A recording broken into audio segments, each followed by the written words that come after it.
السلام عليكم ورحمة الله وبركاته. النهاردة يا جماعة هنتكلم سريعا بس على سهم ابن سينا فارما.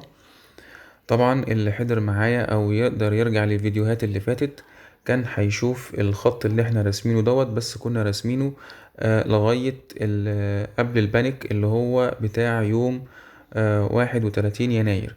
طبعا احنا عملنا امتداد للخط هنا من أول يوم 31 يناير إلى جلسة أمس يوم الأحد الموافق 25 فبراير 2024، علشان نشوف هل مستوى السهم قدر يحافظ على الترند الصاعد ولا كسره ولا هيكسره وينزل لتحت. فطبعا احنا لما شفنا لقينا ان السهم محافظ على الترند الصاعد، بس هو طبعا نتيجة هبوط السوق لازم يعيد الاختبار على الترند اللي احنا راسمينه. طبعا يا جماعة بس عشان ممكن حد يجي يقول لي هو نزل في يوم 31. طبعا طبيعي ان هو كان ينزل في الفترة بس هو مجرد ما نزل لم تاني. يعني انت حتى بص هنا، يعني هو نزل جلسة يوم 31، جلسة يوم واحد نزل وكمل نزول ورد تاني في نفس الجلسة قفل لغاية ما يقارب من نصف الهبوط بتاع جلسة يوم 31. وفي جلسة يوم الحد طبعا انتوا شايفين الشمعة، بصوا يعني هي ارتفعت وكانت بنسبة 11%. يعني الشمعة بتاعت يوم 4 فبراير 2024 كانت 11% زيادة. والسهم طبعا لم في جلسة واحدة لم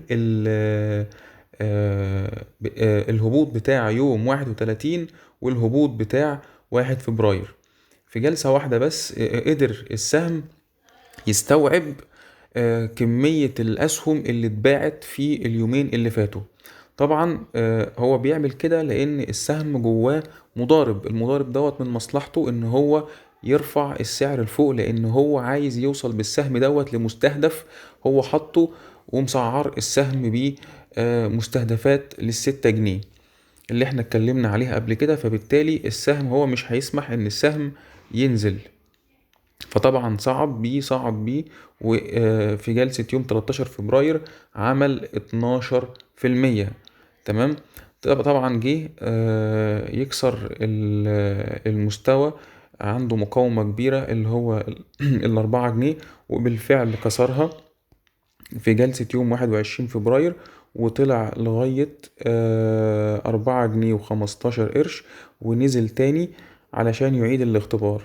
طبعا لما جه ننزل بقى طبعا طلع الخبر بتاع يوم الجمعة اللي هو مشروع رأس الحكمة. نشوف بقى هنا الجلسة اللي انا اصلا عايز اوريها لكم، والاسعار بتاعة سهم ابن سينا فارما. لو هنيجي نبص هنا هنشوف الجلسة كانت افتتاحها عند سعر ال4 جنيه. تمام. السهم نزل لغاية سعر كام؟ لغاية 3 جنيه 73 قرش. طبعا 3 جنيه 73 قرش هو الدعم الأساسي عنده، 3 جنيه و70 قرش بالظبط. يعني هو حتى ما كسرش الدعم. طب دي للشمعة. طب جسم الشمعة بقى اللي هو مهم بالنسبة لنا، جسم الشمعة حتى ما لمسي خط الترند.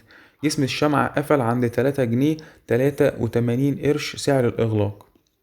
طبعا السهم كان صعودا ونزولا بيتكلم مثلا في 15 قرش. 15 قرش دول يعني بالنسبة للهبوط العنيف اللي حصل في البورصة ده شيء لا يذكر. طب الشمعة عامة حققت قد ايه بقى؟ نزلت 4% فقط. طبعا الهبوط ده مسموح بيه في الظروف اللي احنا فيها في ناس برضو عندها تخوفات ان الماركت ينزل، وناس ممكن ما تكونش دارسة الاسهم اللي هي داخله فيها على اعتبار ان السوق كله صاعد، فهي بتخش وتشتري عامة في اي سهم وكل طالع. طبعا الناس دي اول ناس هتبيع لما تعرف ان في بانيك او ممكن يحصل هبوط في السوق، فدي اول ناس هتبيع. فطبعا هم دول اللي كانوا متسببين في هبوط السعر في جلسة يوم الحد. بس على العموم وارد برضو ان يحصل هبوط. تمام. بس الهبوط ان شاء الله مش هيتجاوز ال3 جنيه و70 قرش، لان 3 جنيه و70 قرش هو دعم قوي. هو حتى ما قدرش يوصل للدعم 3 جنيه و70 قرش في جلسة يوم الحد اللي هو الجلسة اللي الكل كان خايف منها. فمش معقول بعد استقراره هنا ان الناس هيكون عندها تخوف تاني. لا بالعكس، الناس هيكون عندها ثقة في السهم ان هو اقوى من كده، وان هو المضارب فيه وعايز يطلع بيه لمستويات ابعد واعلى من ال4 جنيه. طبعا هو عايز يوصل لفين؟ لل6 جنيه. طب ايه المقاومات اللي احنا قلنا عليها؟ اول مقاومة 3 جنيه 43 قرش، تمام. وفي مقاومة عند ال3 جنيه و30 قرش، بس ان شاء الله المقاومة دي تكون سهل اختراقها. المقاومة الى حد ما هي اصعب، ال4 جنيه 43 قرش، من 43 ل50 قرش. والمقاومة اللي بعدها من 4 جنيه 90 ل5 جنيه، يعني من 4 جنيه 90 ل5 جنيه. دي كلها منطقة مقاومة. المقاومة يا جماعة مش سعر أو نقطة بعينها، المقاومة دي بتكون منطقة، ممكن يبقى قبليها شوية، ممكن يبقى بعديها شوية، بس بمجرد الوصول للمنطقة ديت ال5 جنيه. أنا نصيحتي ليكوا اللي عايز يجني أرباح في المرحلة دي يجني أرباح، اللي عايز يجني أرباح جزئية يعني يعمل 50% يبيع و50% احتفاظ، لأن السهم لسه مستهدفه ل6 جنيه. وكما قلنا كذا مرة، القطاع الطبي والقطاع العقاري، قطاع المقاولات. معلومة أخيرة بس عشان نكون كده قلنا جميع اللي احنا عايزين نقوله في الفيديو. آه، في قطاعات يا جماعة هتشتغل، بس حاليا يعني مؤجلة. القطاع الحديد، وقطاع الأسمنت، وقطاع السيراميك. ال3 قطاعات دول يا جماعة إن شاء الله هيبقى فيهم صعود كبير جدا.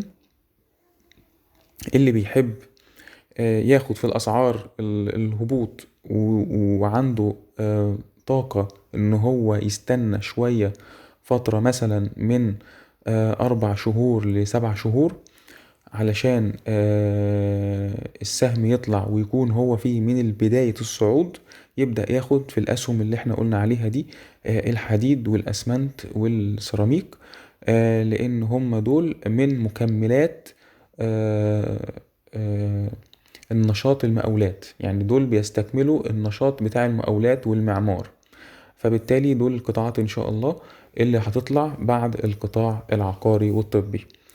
والتوفيق للجميع إن شاء الله.